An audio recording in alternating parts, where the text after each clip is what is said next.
여러분 반갑습니다. 고졸 검정고시 한국사를 담당하는 코알라 닮은 알라쌤 이면정입니다. 자, 여러분 이제 시험이 얼마 안 남았기 때문에 아마 공부하실 게 많으실 것 같아요. 자, 그때 여러분들을 돕기 위해서 제가 왔습니다. 바로 쪽집게 특강으로 왔는데요. 여러분 이제 정말 마지막 준비를 하셔야 될 텐데 이 많은 한국사, 이 내용을 어떻게 다 공부하나요? 지금 와서 다 하실 수는 없고요. 첫 번째, 핵심을 기억하셔야겠죠? 시험에 꼭 나올 만한. 자, 그리고 두 번째가 있는데요. 이 두 번째는 바로 여러분이 잘 외우지 못하시는, 어려워하시는 부분들. 요거를요, 제가 두 가지를 지금 이번 시간에 해결해 드릴 겁니다. 그러니까 여러분 잘 들으시고요. 특히 암기법 말씀드릴 때, 그리고 핵심, 별표해 드릴 때 함께 하시기 바랍니다. 자, 그럼 이제 시작할 첫 번째 내용은요. 어머나, 구석기, 신석기, 청동기가 없어요. 그쵸? 왜일까요? 자, 바로 구석기, 신석기, 청동기는요. 여러분이 더 전문가세요.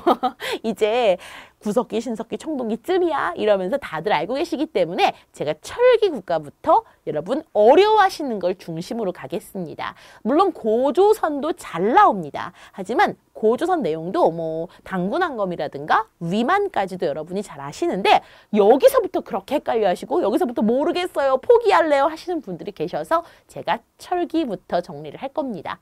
준비되셨죠? 자, 그럼 철기 먼저 여러분이 5개의 국가 나오는데 5개의 국가를 구분하실 때요. 우선 2개를 묶어주세요. 자, 고구려와 부여는요. 저기 위에 있었고요. 강력한 철을 가진 국가로서 둘 다 연맹 왕국이었어요. 왕이 있었단 얘기죠. 하지만 왕의 힘이 완전 세지 않았어요. 자, 그래서 부족장들의 힘이 셌는데, 자, 이 부족장들, 특히나 사출도가 매우 중요하죠. 마가, 우가, 저가, 구가가 지역을 다스리는 거였고요. 자, 이들이 죽게 되면 생매장도 시켰어요. 이게 바로 순장이죠. 자, 그리고요, 고구려 같은 경우는 바로 서옥제라는 일종의 대릴사회제 같은 것을 결혼 풍습, 혼인 풍습으로 있었다는 거 요거 기억하시면 됩니다. 자, 뒤에 있는 영고 동맹 이건 좀 이따 한 번에 할게요. 자, 그 다음 옥저 동해 사마는요 또 묶어주세요. 자, 얘들은요 이 세 나라는 바로 군장국가 혹은 족장국가였어요. 우리 흔히 부족국가라고도 부릅니다. 즉 왕이 없었다는 이야기죠. 그래서 읍군과 삼로가 다스리는 옥저와 동해 이 둘이 헷갈리고요. 사마는 따로 보셔야 돼요. 왜냐하면 신지, 읍차가 다스렸거든요. 자, 이렇게 구분을 해놓은 상태에서 또 헷갈리시는 게 옥저랑 동해가 헷갈리세요. 그때 어떻게 하느냐? 옥저 같은 경우는 옥저는 동해보다 간단해. 2가지만 기억해야지. 2가지입니다. 자, 바로 가족 공동 무덤, 가족 공동묘와 민며느리제 말고는 안 나와요. 나머지는 동해라고 이해하시면 돼요. 동해는 특산물인 단궁, 과마, 반어피 말고도 책화, 조계원까지도 있고요. 또 거기다가 조금 이따가 정리해드릴 바로 제천행사까지 있습니다. 자, 그러니까 이렇게 구분하시면 되고요. 저라면 옥저를 기억할 겁니다. 자, 그 다음에 사만이 또 되게 중요한데 잘 나와요. 우선 재정분리, 요거 중요하죠. 재정분리는 바로 신지읍차가 다스리는 일반 정치지역, 그리고 또 신의 그 일종의 천군이라고 하는 신을 모시는 바로 이 사람이 다스리는 소도라는 신성한 지역이 있었다는 거 구분하시고요. 그리고 철은 잘 변해로 기억하세요. 변화는 철이 많았다. 나중에 가야가 될 것이다. 요걸로 기억하시고요. 벼농사가 발달했다는 것까지 알아두시면 완벽합니다. 자, 그럼 여기서 이렇게 하나, 둘, 3개로 구분한 상태에서 하나 더 어영, 부영, 부여는 영고고요. 고동과, 어영, 부영, 고동과 고구려는 동맹이고요. 동무대다, 동해는 무천입니다. 자, 그리고 또 사마는 벼농사가 발달했기 때문에 제천행사가 2개구나. 이렇게 기억하시면 완벽합니다. 어영, 부영, 고동과 동무대다 하나, 그리고 고구려, 부여 구분하시고요. 옥저, 동해 구분하시면 됩니다. 됐나요? 자, 이렇게 여러분 크게 3가지로 나눠서 기억하시는 게 좋습니다. 자, 그럼 이제 철기국가 어려운, 여러분이 어려워하시는 부분을 지나서요. 또 하나의 여러분이 암기에 또 하나의 봉착, 그 난관에 봉착하시는 부분이 있어요. 자, 바로 삼국의 왕이 되겠는데요. 이 삼국의 왕 같은 경우는 시기별로 기억을 하셔야 됩니다. 어떤 시기? 바로 1세기부터 6세기까지 기억하셔야 돼요. 1세기에는요, 뭐 특별한 게 없지만 1세기 말부터 2세기가 되면서 태조 왕이 중앙집권을 시작합니다. 자, 우리 중앙집권에 필요한 요소. 중앙집권은요, 왕의 힘이 세야 합니다. 중앙집권이 되려면, 중앙집권 국가가 되려면 왕권이 강해야 하고요. 자, 그리고 영토를 넓혀서 더 많은 땅과 더 많은 인구를 확보해야 하고요. 자, 그리고 불교를 수용해서 백성들의 정신적 통일, 그리고 나라의 법과 제도인 율령을 반포해서 기틀을 잡아야 합니다. 자, 이 밖에도 뭐 부자상속 같은 것들이 있었죠. 자, 그런데 요런 것들을 시작한 게 태조가 고이고이 뇌물을 숨겨냅니다. 태조가 고이고이 뇌물을 숨겼네. 시기는 2, 3, 4로 기억하시면 돼요. 자, 이때 여기까지가 끝이 아니라 요때 뭐 고국천왕도 기억을 하셔야 되고 뭐 여러 왕들이 있겠지만 2, 3, 4를 아시는 상태에서 전성기를 보세요. 자, 전성기 같은 경우는요. 4, 5, 6입니다. 노란색으로 갈게요. 전성기가 4, 5, 6인데 4세기 근초고왕이 백제 전성기죠. 이때 누가 죽죠? 이때 고구려의 고국천왕을 공격을 해서 죽어요. 됐죠? 자, 그 다음에요. 이제 5세기가 되면서 장수왕이 전성기를 맞이하기 직전에 광개토대왕도 전성기입니다. 그런데 또 하나 연결되는 게 바로 내무랑 때예요. 왜냐하면 광개토대왕이 내무랑 때 쳐들어온 왜군을 격퇴해준 왕이 바로 광개토대왕이라 연결이 됩니다. 이렇게 하나의 시기 연결돼야겠죠. 첫 번째 근초고왕과 고국원왕 연결되고요. 두 번째 내무랑과 광개토대왕이 연결이 돼야 돼요. 자, 그리고 장수왕이 전성기를 맞이하면서 세 번째가 나와요. 장수왕이 밑으로 내려오죠. 남진 정책을 해서 평양으로 수도를 천도합니다. 평양으로 천도하고 그리고 또 하나 남진 정책을 하죠. 자, 이것 때문에 어떻게 될까요? 이것 때문에 바로 백제가 쫓겨내려가죠. 백제의 계로왕이 전사하고요. 문주왕이 웅진으로 천도를 하게 되니까 또 연결이 되죠. 그리고 이때요. 바로 나제동맹, 둘의 동맹이 형성이 됩니다. 그래서 나제동맹까지 이렇게 연결을 하시면 또 완벽하죠. 자, 그 다음 6세기 가게 되면요. 이제는 신라의 진흥왕이 전성기를 맞이할 텐데 자, 그런데 이때 백제 어떤 왕이 죽을 거예요. 왜요? 같이 한강을 되찾다가 신라의 배신으로 성왕이 죽임을 당하죠. 관산성 전투에서. 자, 그러니까 또 이걸 연결하셔야 돼요. 여러분이 각각의 왕의 업적을 싹 다 외우시라는 게 아닙니다. 지금 제가 별표해드린 왕 보이시죠? 전성기 왕일 때 그때 업적과 이 다른 나라. 백제 근초고왕일 때는 고국원왕 죽었어요. 두 번째 광개토대왕일 때 신라에 왜군이 쳐들어왔을 때 내무랑이 도와달라 그랬어요. 세 번째 장수왕이 내려갔을 때 나제동맹이 형성됐어요. 그쵸? 그리고 네 번째 진흥왕이 전성기를 맞이할 때 성왕은 다시 잘 나가려고 노력했으나 실패했죠. 자, 그 결과 6세기에는 여제동맹이 형성된다는 거 기억하시면 완벽합니다. 그리고 나서 7세기는 뭘까요? 7세기는 삼국통일기겠죠. 그러니까 1세기부터 7세기까지 정리가 끝난 겁니다. 그래서 이때 고구려가 수나라 당나라랑 싸우고 그 다음 7세기에 백제 멸망하고 668년에 고구려 멸망하고 나당 전쟁까지 해서 676년에 바로 삼국통일이 되는구나.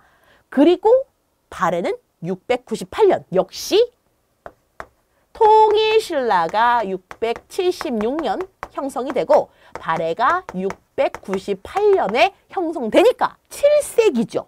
됐나요? 이런 흐름을 기억하신다면 어렵지 않습니다. 요걸 포인트로 기억을 해 두시면서 자, 이제 우리 다음으로 넘어갈 텐데요. 자, 이제 다음 포인트. 자, 여러분이 또 어려워하시는 게 이 삼국의 전성기 지도예요. 자, 보시면 이게 어느 나라가 땅이 넓죠? 특히 한강을 가진 나라를 기억하셔야 돼요. 한강이 여기 있습니다. 자, 그럼 여기는 언제예요? 4세기 백제 전성기구나. 근초고왕 떠오르셔야겠고요. 5세기에는 고구려가 한강을 갖고 있구나. 그럼 장수왕 지도겠구나.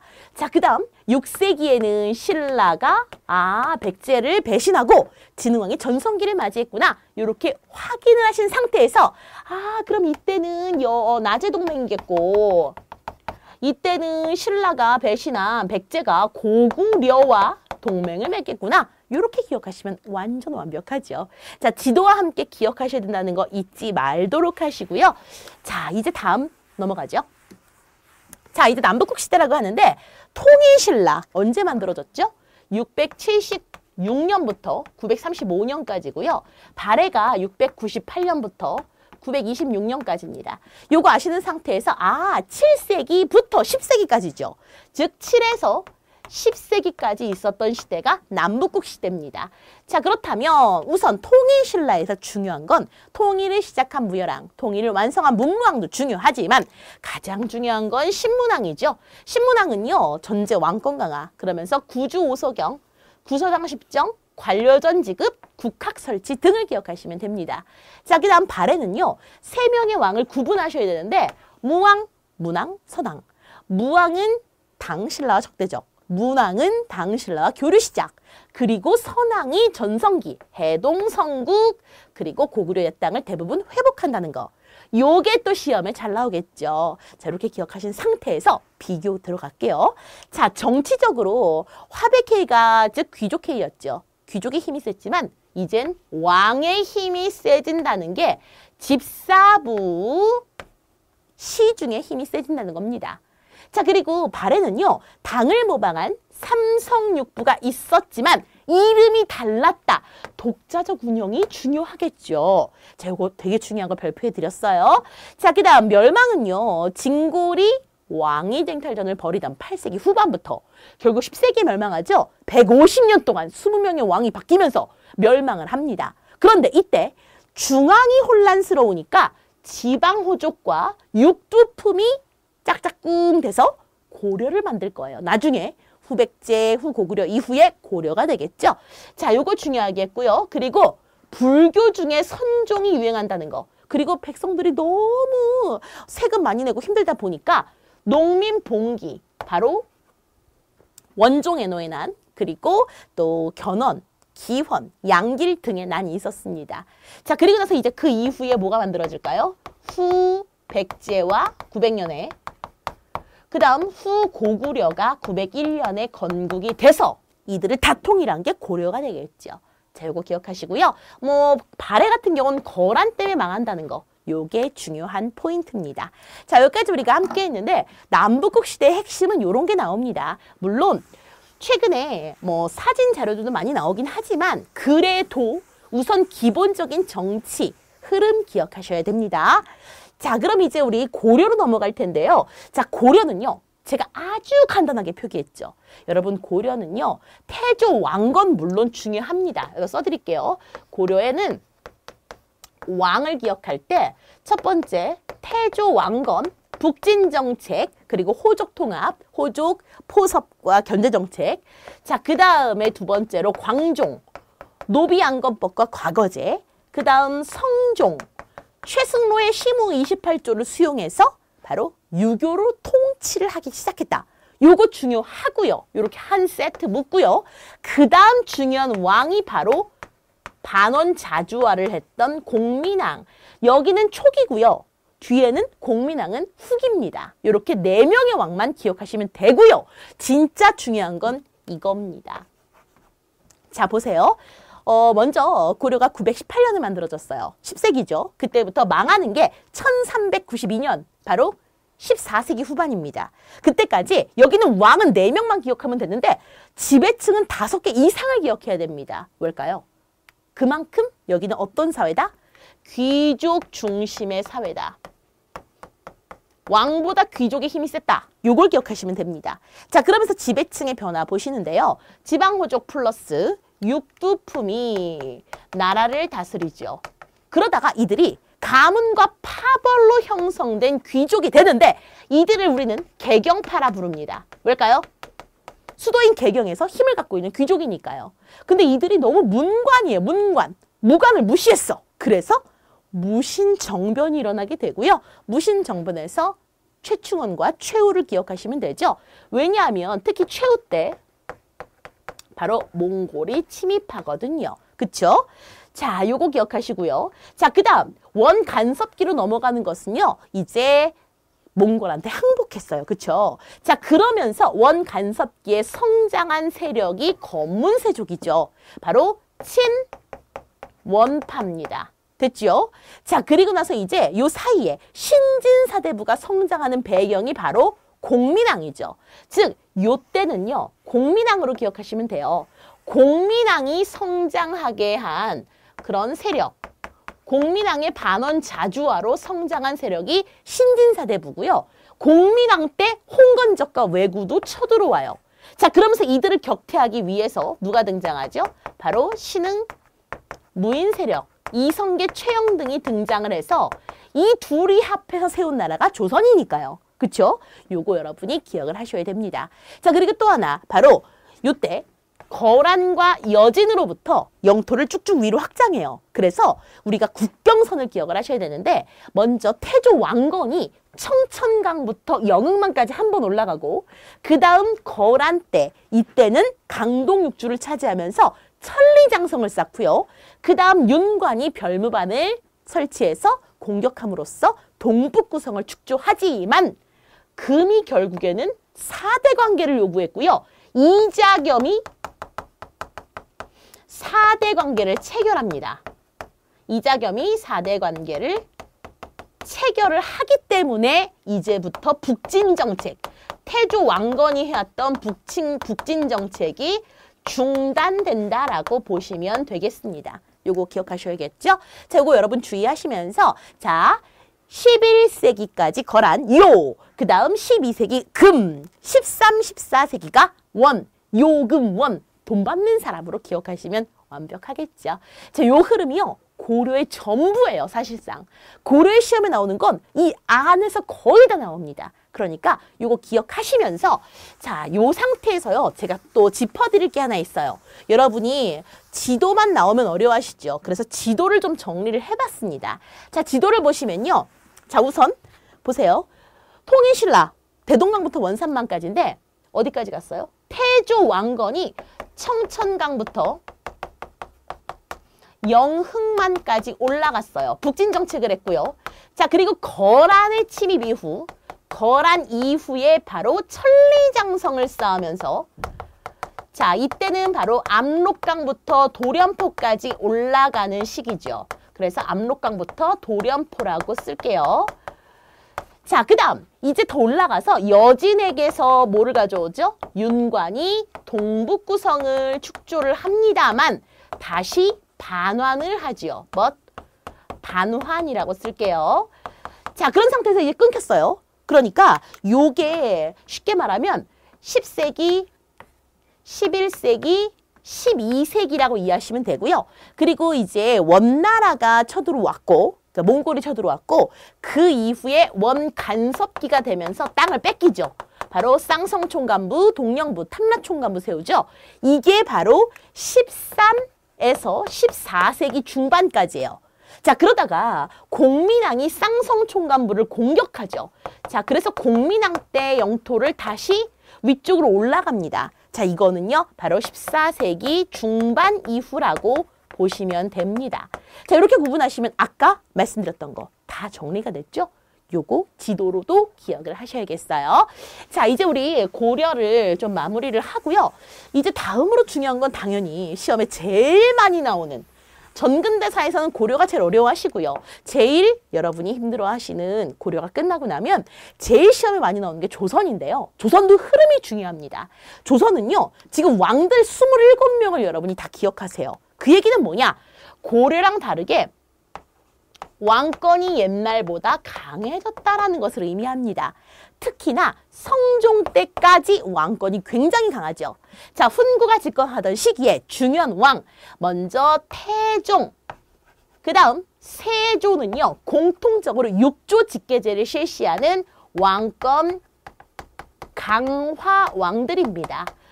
태종과 세조의 업적도 구분하시되 왕권과 신권의 조화를 꿈꿨던 바로 세종대왕과 성종도 비교해서 기억하셔야 되고요. 이때 성종이 훈구를 견제하기에 사림을 등장시키죠. 어디에? 삼사라는 자리에 등장을 시키죠. 자, 그 상태에서 이제 훈구가 가만두지 않아요, 사림을. 이게 바로 사화죠. 바로 연산군 때 무오사화 중요하고요. 자, 그 다음 중종 때 기묘사화 기억하셔야 됩니다. 물론 4번의 사화가 있지만 시험에 나오는 건 무오사와 기묘사화입니다. 요거 기억하시고요. 무기. 자, 그 다음 사림이 집권을 했어요. 그쵸? 자, 그러면서 여기에 플러스 붕당이 형성됩니다. 동서남북 기억나시죠? 동인과 서인으로 분리됐다가 동인이 남인과 북인으로 분리되면서 선조 때 이후 바로 북인과 남인과 서인이 존재하는 붕당이 된다는 거. 요거 그리고 또 하나 이때 임진왜란이 일어난다는 거. 임진왜란 때 의병과 이순신, 권율, 김시민 같은 관군이 활약한다는 거 기억하시면 완벽합니다. 자, 이 상태에서요. 우리 다음으로 또 넘어가면요. 조선 후기가 복잡하잖아요. 이 조선 후기에 여러분이 기억하실 게 붕당이 형성됐는데 건전한 붕당과 썩은 붕당을 기억하셔야 돼요.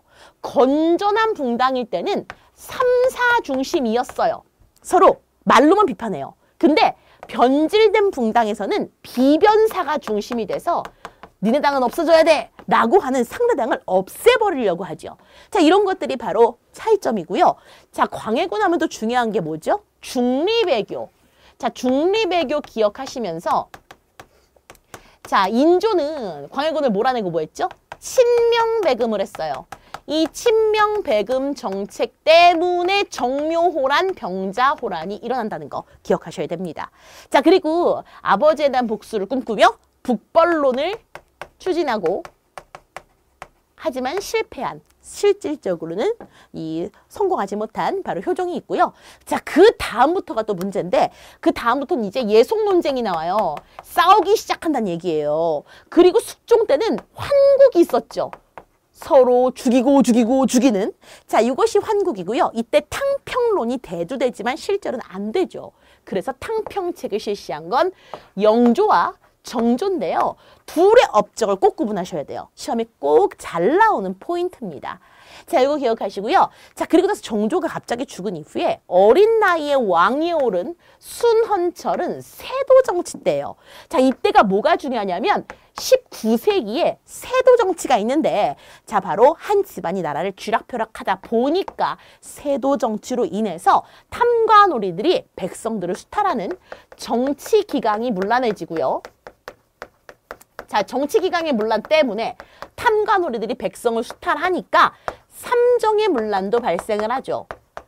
전정, 군정, 환곡이 문란해지자 못 살겠다라고 하던 홍경래와 임술 농민봉기, 진주 농민봉기까지 발생하고 그리고 동학과 천주교가 유행을 하죠. 너무 살기 힘드니까 여러 가지 사상들까지 유행을 하게 된다는 점 여러분이 꼭 기억하셔야 되는 흐름이에요. 굉장히 중요한 흐름입니다. 요거까지 아시면 완벽하겠고요. 자, 이제 우리가 조선시대까지 왔어요. 그럼 이제 다음은 어디로 갈 것 같죠? 자, 이제 우리 다음으로 갈 것은요. 바로 이겁니다. 자, 우리 개항기인데요. 자, 흥선대원군도 중요합니다. 근데 흥선대원군은 그렇게 어려워하지 않으세요. 진짜 여러분이 어려워하시는 건 이때 흐름인데요. 연도별로 기억하시면 됩니다. 1876. 876 거꾸로 하면 876이잖아요. 그렇죠? 그러니까 이때 강화도 조약의 특징 기억하셔야겠죠. 세계 한국 개항한 거 아실 텐데 자, 불평등 조약이 중요해요. 해안 측량권과 치해법권을 인정한다는 거. 요거 잊지 마시고요. 자, 그 다음에 82년에 미국과 조약을 맺은 것 중에서는 최국 대우가 중요하고요. 자, 그 다음 이모군란은 자, 사실요. 이모군란 내용도 물론 아셔야겠지만 결과가 진짜 중요하죠. 청의 내정 간섭과 개합화, 온건과 급진으로 나뉜다는 거 기억하시고요. 자, 그 이후에 조청상민 수륙무역장정, 자, 이거랑 그 다음에 절포조약 이런 것들은요 부가적인 거니까 사실상 이모군란의 결과니까요. 요거 이모군란을 기억하시면 됩니다. 자, 그리고 나서 84년 또 하나 중요한 갑신정변 나오죠. 자, 청의 내정 간섭이 불만이었던 급진개합화가 난을 일으키고요. 근데 결과는 뭐죠? 청의 내정 간섭이 더 심해져요. 요게 중요하죠. 자, 그리고 이것 때문에 고종이 친러 정책을 추진하니까 85년에 거문도 사건이 일어나고요. 러시아 때문에 영국이 와서 불법으로 점령하죠. 그리고 나서 중립화론, 조선은 중립국으로 만들자. 라는 이야기가 나오게 됩니다. 자, 이게 하나의 조약 시리즈예요. 강화도 조약, 제를포 조약, 그 이후에 한성 조약까지 조약 시리즈라고 보시면 되고요. 아무래도 사건, 제가 연도별로 사건 아시죠? 강화도 조약, 이모군란, 갑신정변 중요합니다. 특히 이모군란과 갑신정변의 공통점, 청해 내정 간섭 잊지 마세요. 자, 그 다음 이제 94년으로 가게 되면요. 동학농민운동 1차가 있고 2차가 있어요. 1차는 탐관오리 싫어, 반 봉건. 2차는 일본 싫어, 반 외세가 되고요. 이 중간에 청일전쟁이 시작되고요. 일본의 간섭으로 갑오개혁이 시작됩니다. 1차는 군국기 무처, 그리고 또 하나 바로 신분제 폐지 기억하시고 2차는 별로 안 중요하다라고 기억하세요. 군국기 무처 없애고 대신 홍범 14조와 교육 입국 조서를 발표한다. 이렇게 보시면 됩니다. 자, 그리고 나서 95년이 됐어요. 이때 이제 러시아와 프랑스와 독일이 일본이 가진 랴오동반도를 돌려주라고 하죠. 이게 바로 삼국 간섭이고요. 이것 때문에 친러파라고 보였던 명성황후를 시해하고요. 그리고 갑오 3차 개혁인 을미개혁이 있었죠. 자, 그리고 이거에 반발해서 단발령과 을미사변 때문에 첫 번째 의병, 을미의병이 일어납니다. 자, 그 다음 96년은요. 이제 고종이 와이프가 죽었는데도 러시아 공사관으로 생명의 위협을 받고 이동을 하죠. 이것 때문에 돌아와요 고종을 외쳤던 단체가 독립협회입니다. 자, 그리고 독립협회가 돌아오라 하니까 또 백성들이 돌아오라 하니까 돌아왔어요. 고종이. 그러면서 대한제국을 만들고요. 또 하나의 개혁, 광무개혁을 하죠. 자, 이 둘의 차이 기억하셔야 됩니다. 독립협회는 왕이 있고 헌법이 있는 입헌군주정을 추구했고요. 광무개혁은요. 실제로 왕이 모든 것을 관할하는 전제군주정을 추구했다는 걸 기억하시면 되겠죠. 자, 이 큼직큼직한 사건들을요. 연도별로 기억하시는 게 굉장히 중요합니다. 잊지 마시고요. 자, 이제 우리 1904년으로 넘어갈 텐데 4자 들어간 해는 많이 사람이 죽어요. 1894년 청일전쟁, 1904년 러일전쟁이 시작됐고요. 자, 그러면서 1차, 2차 이런 식으로 야금야금 우리나라의 국권을 뺏어가는 일본의 모습이 보입니다. 한일의정서 그리고 1차 한일협약이 첫 번째, 두 번째 조약이라 보시면 되고요.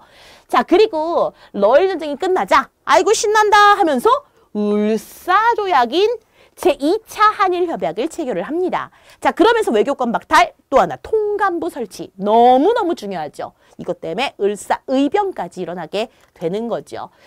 자, 그 다음에 1907년이 되게 중요한데 이 연도가 중요해요. 순서가 중요한데 고종이 을사조약의 부당함을 알리려고 헤이그에 특사를 파견하자 고종이 강제 퇴위당하죠. 일본에 의해서. 그리고 한일 신협약을 체결하면서 군대를 해산시키자. 안 되겠어. 그러면서 정미의병까지 일어나게 되지만 결국에는 이들이 실패하고 만주연해주로 넘어가서 독립군이 됩니다. 자, 이 당시에 몸바쳐 라인이죠. 나라를 구하고자 싸우자 했던 의병과는 조금 다르게 나라를 사랑하는 마음에서 애국계몽운동 단체가 나옵니다. 자, 바로 보안에는요. 일본이 황무지 개강권을 요구하자 이것을 철회시키고요. 헌정연구에는 입헌정치를 추구하고요. 대한장항에는 고종의 강제퇴위를 반대하는 운동을 하죠. 자, 그 밖에도 제일 중요한 건 신민회입니다. 신민회는 왜 중요하냐면 계몽, 머리 일깨워주는 단체예요. 하지만 나중에 서간도, 만주로 넘어가서요. 바로 독립군을 양성하는 신흥무관학교까지 만들기 때문에 안창호, 양기탁, 이승훈 기억하시면서 대한매일신보, 그 다음에 신흥무관학교까지 신민회 기억하시면 됩니다. 하지만 이런 노력에도 불구하고 결국 우리나라는 사법권 박탈당하고 또 그 다음에 경찰권 박탈당하고 국권까지 다 박탈당합니다. 자, 그러면서 일제시대가 시작되겠죠. 자, 요거까지 흐름. 순서 잊지 마시면서 1905년과 1907년은 시험에 너무 잘 나오니까 잊지 마세요. 자, 그럼 이제 일제시대로 갑니다. 자, 일제시대는요. 10년대, 20년대, 30년대 이후 세 개로 나누시면 되죠. 먼저 무식하게 헌병경찰로, 그 다음 얍삽하게 분열을 하는 문화통치로, 그 다음 잔인하게 말사라는 통치로 가게 되죠. 자, 그러면서 이렇게 바뀌게 되는 원인 기억하셔야겠죠? 바로 1919년 아이고의 3.1운동으로 문화통치로 넘어가게 되고요. 민족말살 통치를 하게 되는 이유는 바로 만주사변. 전쟁이 미친 일본이 31년에 만주사변, 37년에 중일전쟁 이런 것들을 일으키고요. 나중에 41년에는 태평양 전쟁까지 일으키게 되면서 전쟁에 우리 민족을 동원하기 위해서 민족 말살을 하게 되죠. 요거 기억하시면서 경제적으로는 땅, 쌀, 다, 싹 다 뺏어간다고 생각하시면 됩니다. 자, 그래서 국가 총동원법이 나오는 거죠. 다 가져가니까. 자, 거기다가 회사령을 만들었다가 폐지하면서 일본 대기업이 진출할 수 있는 기반들을 만들게 됩니다. 자, 요거 여러분 흐름 기억하셔야 돼요. 흐름. 바로 무식하게, 얍삽하게, 잔인하게, 그리고 땅, 쌀, 사람까지 잊지 마시면서 우리 민족이 어떻게 독립운동을 했는지까지 이 민족의 저항까지 아셔야 되는데요. 자, 요게 여러분이 어려워하시는 한국사의 가장 문제죠. 근데 문제가 많이 나오진 않아요, 여기서. 구분만 하시면 됩니다. 우선은 19년 3.1운동이 있었죠. 이건 중요하죠. 그러면서 대한민국 임시정부를 세우게 되는 거죠. 자, 그 다음 20년대 국내에서 실력 양성운동, 물산장려운동, 밀립대학 설립운동, 그리고 노동운동, 농민운동은 경제적 운동, 그리고 형평운동은 사회적으로 너무 차별하지 말아라 이런 것이고요. 그 다음 만세운동에는요. 60만 세운동, 광주학생 항일운동, 요게 3.1운동의 영향을 받은 중요한 26년과 29년의 운동이고요. 또 하나 중요한 거, 좌우가 합작해서 만든 신간회 기억하셔야 됩니다. 27년이었고요. 신간회는 광주학생 항일운동을 지원하기도 하죠. 자, 그 다음에 해외에서 독립군이 승리한 것은요. 봉오동 청산리 잊지 마시고요. 독립군이 실현을 받은 것은 간도참변, 자요시참변이 있었고 컴백해서 3부인 참의부, 정의부, 신민부 잊지 마세요. 이것을 통합하기도 합니다. 그 상태에서 한중연합작전하죠. 만주에서 이거 중요해요. 한국 독립군과 조선혁명군이 만주에서 중국군과 연합을 해서 만주사변 이후에 많이 이기죠. 자, 그리고 나서 나중에 35년, 이거는 1930년대 초반이고요. 이렇게 쓸게요. 30년대 만주에서 있었던 건 초반이고, 그리고 민족혁명당이 중일전쟁이 터지자 조선 의용대를 만드는 것은 바로 1938년입니다. 그 이후인 1942년에 두 개로 갈라지죠. 물론 한국광복군이 만들어진 건 1940년입니다. 이렇게 보시면 돼요. 요거 한국광복군은요. 또 뭐랑 연결이 되냐? 바로 임시정부의 군대라는 걸로 연결이 되죠. 요거 기억하시면 완벽합니다. 여기가 어려워요. 그러니까 조선 의용대 너무너무 중요하니까 기억하시고 한국광복군도 주의해서 기억하세요. 두 개 구분하시고요.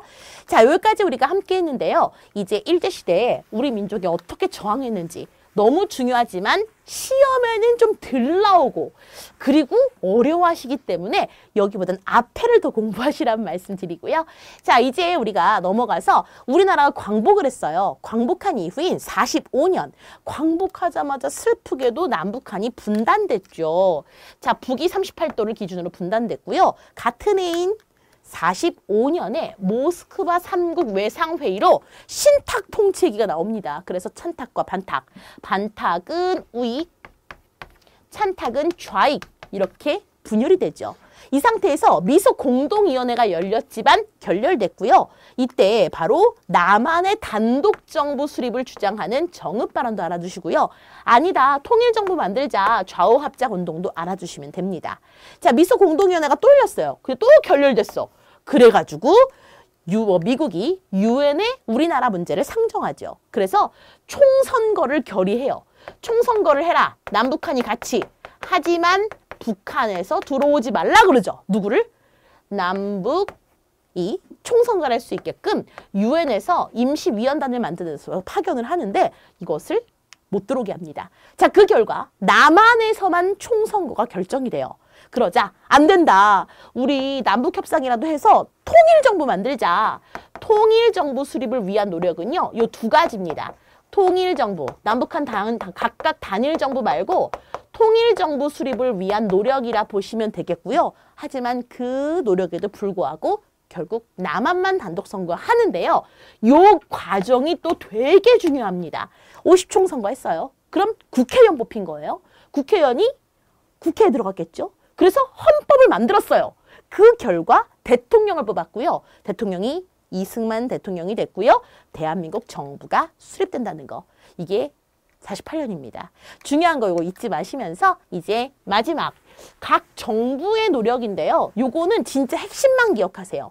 이승만 정부는 발췌개헌과 4.4.5 입개헌으로 정권 연장을 하려고 하다가 결국 4.19 혁명 때 물러나게 되죠. 1960년이고요.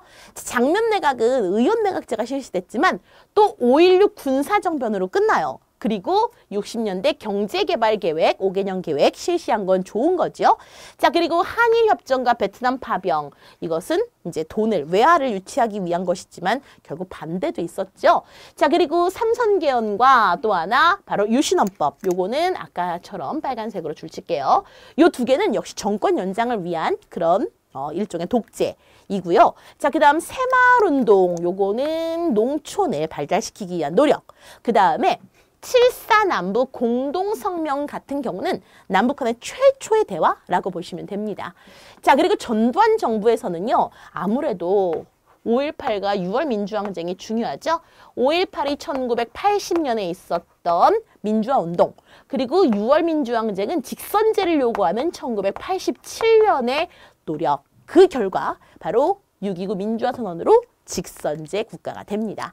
자, 여기까지 우리가 함께 했습니다. 어떠셨나요? 제가 되게 빠르게 말씀을 드렸는데 여러분에게 많은 도움이 됐으면 합니다. 여러분 시험 잘 보시고요. 자, 여기 지금 제가 찍어드린 것들 꼭 기억하셨다가 시험 잘 보시기 바래요. 아, 그리고요. 아까 처음 부분, 첫 부분에 구석기, 신석기, 청동기 구분하시는 거 한 문제 나옵니다. 그리고 또 하나 고조선 문제도 나옵니다. 그 두 문제 빼곤 다 알려드렸다고 보시면 돼요. 자, 수고 많으셨고요. 시험 잘 보시고 또 만나도록 하죠. 지금까지 알라쌤 임현정이었습니다. 안녕히 계세요.